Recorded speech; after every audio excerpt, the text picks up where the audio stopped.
Hello friends, Koolio here, and welcome back to the channel. Today guys, we're gonna be checking out Blade XLORD, a game that recently launched like about a week or two ago that kind of like slipped under the radar for me, which I was kind of surprised about. Now, I originally played this game when it came out in early access like in Canada, and I was gonna make a video at the time. However, the game ran really poorly.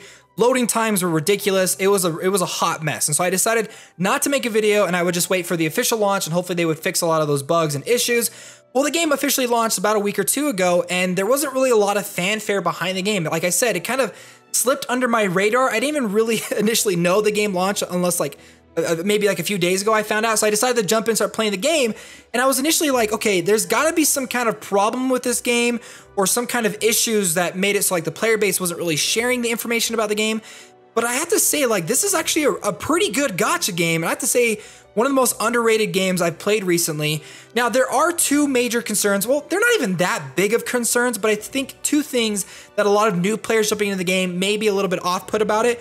The first one I actually want to jump into right away is actually the summoning in the game. Now, when you first jump into the game, there are special banners that are only paid crystals to use. Like, you have to pay them in order to actually use those summoning banners. And I think some people were off-put by that. I saw it. I wasn't a big fan of that either. Like, they were like celebrations for the official launch. Now, I feel like if you're going to be launching a game, you should have banners that even free-to-play people can use. Don't just focus on the, those that can actually spend money in the game. I get it. I understand it's a way to get money like right up front. I'm not the biggest fan of that. But then, once I actually took a look at the summoning rates in this game, I was totally fine with it. I mean, they go away after a couple of minutes. But let's go ahead and take a look at the offering rate, because to get an SSR in this game, it's a 10% chance.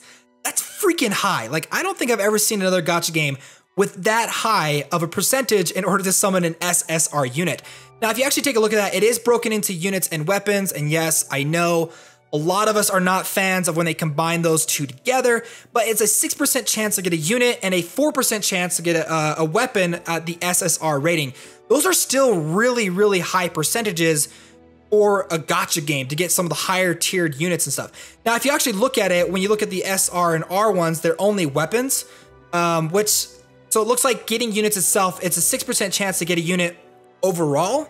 But again, like an SSR unit, like the highest rarity in the game, 6% is actually really up there. So I'm okay with the fact that they had like the paid banners up at the beginning, because they go away after a couple of days, and then you've got the new banners that are going on in the game right now, and the summoning rates are actually really high. And if you actually go and take a look at the info for the game, they already have new units and summoning banners coming really soon, which again, one of the things too is if you actually go and take a look at these events that are coming up, they actually let you guys know that like, like this information was actually not supposed to come out, but it got leaked. And so the developer's like, all right, yeah, this is definitely coming to the game. So I'm glad that they're kind of honest and clear about that. Now, the other thing I think some people may have issues with the game is the combat itself. The combat isn't it's not very interesting. Auto combat is unlocked fairly early in the game, and it takes over most of the stuff that you do. In fact, they have a lot of like AFK auto looping quests and stuff that you can do, so you can like continue to progress your account even when you're away from it. I actually think that's a really good thing. There's a lot of people that can't spend hours and hours looking at their phone or their tablets or whatever. So I am glad they have a lot of like AFK ways that you can go and still upgrade your characters.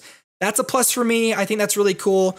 When it comes to the story and the graphics, this game definitely has like a lot of production value behind it. I'm actually, again, I'm really surprised that not a lot more people are actually talking about this game, because there's a lot of really high profile developers working on this game. And you can tell they put a lot of care into it. There's some really great graphics. There's a good, decent story, beautiful soundtrack. There isn't any voice acting. I kind of wish there was a little bit here and there, but that's just like a little subtle thing that I kind of wish was added to the game. But we're gonna go ahead, we're gonna skip the story and actually get into the combat itself. Now, auto combat is unlocked really early in the game, and you'll be doing a lot of your questing using auto combat, powering up your characters. I mean, there's enough resources at the beginning of the game that you can have a pretty strong team to get through most of the content. Now, it does leave open some strategies for higher difficulty stuff later in the future, where you may actually have to kind of manually take over and get through things. Now, one thing I do want to kind of point out, I'm going to go ahead and turn off auto combat, but you can actually move your character around, and depending on the position of your character to the enemy, you'll actually be able to do more damage. So for example, I can go behind the enemy, and my character will actually deal more damage if I flank them, if I attack them from the side and things like that. Now, auto combat itself is just targeted towards the skills. Your characters will manually attack, but the skills is what the auto combat actually takes over. So if I turn on auto combat, my characters will actually activate their skills. Well, my main character will activate his skills by himself. If you want to activate your side character skills, you have to use like the mana that you gain through combat to manually activate them. So let me go ahead and jump into another combat instance. My team is a little bit overpowered for the stories that I'm going through right now, so I was able to kind of clear that really, really fast. So there's my team: Fianna, Wendy, Meryl, Ride. All the characters so far in the game, like I said, they're all SSR. That's the highest rarity. But I think 2 of the 4 that I have, I got through the story itself. One from an initial summon starting off the game, and the other one's like the main character. So now one of the other things too you'll notice with these different characters is if you go and take a look at the weapons, there's actually a bunch of different weapons that you can actually equip onto them. You have your main weapon, and then you have your sub weapon. The main weapon is where you get most of your like effects that are applied to your character. Your sub weapons are when like little extra stats and stuff are applied on top of that. There's also accessories that you can equip onto your team overall. And then there's a different elemental system. You guys have seen it before, so let's just go ahead and jump into it. Now you'll notice too, I don't know if you guys actually, maybe you didn't notice, but I jumped into that gameplay and it didn't cost me any stamina. So when you're playing through the main storyline, it doesn't cost any stamina to actually jump through the main storyline. The only stamina you'll spend is if you're doing like the auto looping stuff. Now I went ahead and actually paused combat because there's a few things I wanted to kind of talk about. You'll see that there's an energy bar down at the bottom where it has a 0 next to it. So as you're playing through the stages, you'll gain energy, which you can then use to activate your side character's special abilities. You can see how many bars it costs to actually activate those abilities. You notice since I swiped over to the left that I have a whole bunch of different like options and strategies I can use, like tell my characters to attack a certain enemy. I can tell them to kind of hold back or move to a certain location. I think these are going to be really, really big deals towards like higher end gameplay, like against like big bosses and stuff like that. If I actually swipe to the right, I have all my different items that I've taken into combat with me, like health potions and other things like that. But then you got the main combat right here, which you'll notice my character's not doing anything. I can tap and make him run forward and attack the enemy, move him around. But again, most of the stuff you're gonna be doing is just auto combat. Your character has a whole bunch of different abilities they can activate. You can see him kind of just go and use all of them. But I do think that like some people are gonna be not gonna enjoy the combat that much because it's not the most unique thing. I think a lot of people actually say this game is sort of like a 3D version of Last Claudia, which honestly, like, I totally agree with that. It does feel a lot like that. But I do think this game is pretty underrated. Like, it looks great, the production values are awesome.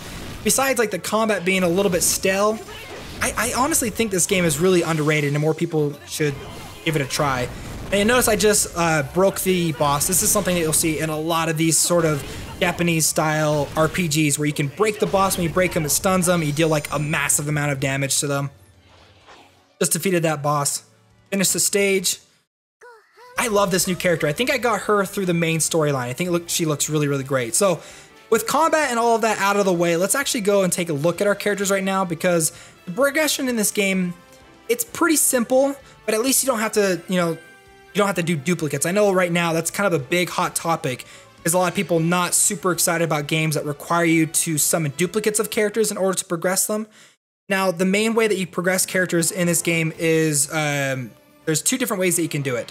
There's by leveling them up and then limit breaking them. If I go ahead, head back home, go to the upgrade menu, and then we're going to go ahead and upgrade our units. Now, the way that you upgrade them is you get these training manuals, which they have like your daily events that you can go through and like auto loop for those. So you can just spend, I can get her up to level 10. Let's go ahead and upgrade, spend my training manuals. Level 10, there we go. Stats, she gets more slots that she can use for equipment and everything like that. The other way is limit breaking. Now, in most games, you have to summon duplicates in order to limit break them. As of right now, I don't know if like maybe higher tiers you have to, but as of right now, you just need these crystals. Like for instance, I need these small lightning crystals in order to go through and limit break Wendy here. But you can actually get those through the main storyline itself. So if I go back to the questing, let's see. Let's go back to the Lagel Underground Road. And you'll notice all these kind of extra chapters down here. Now there's ones for weapon excavations, which allow you to summon for more weapons and things like that. And then some that say like crystal hunting. So if I go ahead and take a look at the crystal hunting one, once I complete this, I got 30 crystals, which I used to upgrade the first main character. But if I wanted to, I could actually turn on the auto loop function and just have this character auto play this stage over and over again up to like 999 times to get more of those fire crystals in order to go through and limit break those characters. So Upgrading the characters is pretty simplistic, but you don't need some kind of crazy way of doing it. And then upgrading your weapons is another way that's fairly easy to do it. In order to upgrade them, you have to have specific, I think you have to have duplicates for the weapons themselves. It's not letting me do it right here.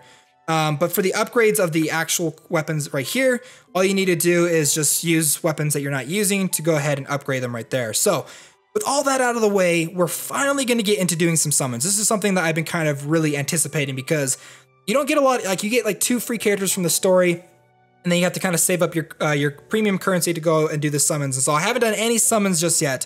I am a little bit worried that we're not going to get as much premium currency once you've kind of completed the main storyline. Hopefully that's not the case, maybe more events and stuff. In fact, they actually have events going on right now that will give you premium crystals. Not a lot, hopefully that gets upgraded. Let's go ahead, we're going to spend our stones and do our very first summons in the game.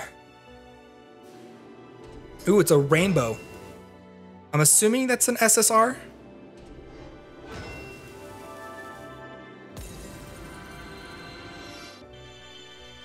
And yes, so we got at least an SSR. I don't know if it's going to be a hero. Again, it's a 6% chance to get a hero. You have a better chance of getting a character than you do an SSR weapon.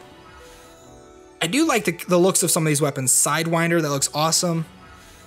The Ocean Wand. One thing too is, one thing I love is you can actually go and take a look at the characters like 2D art and 3D art. You can hide the interface.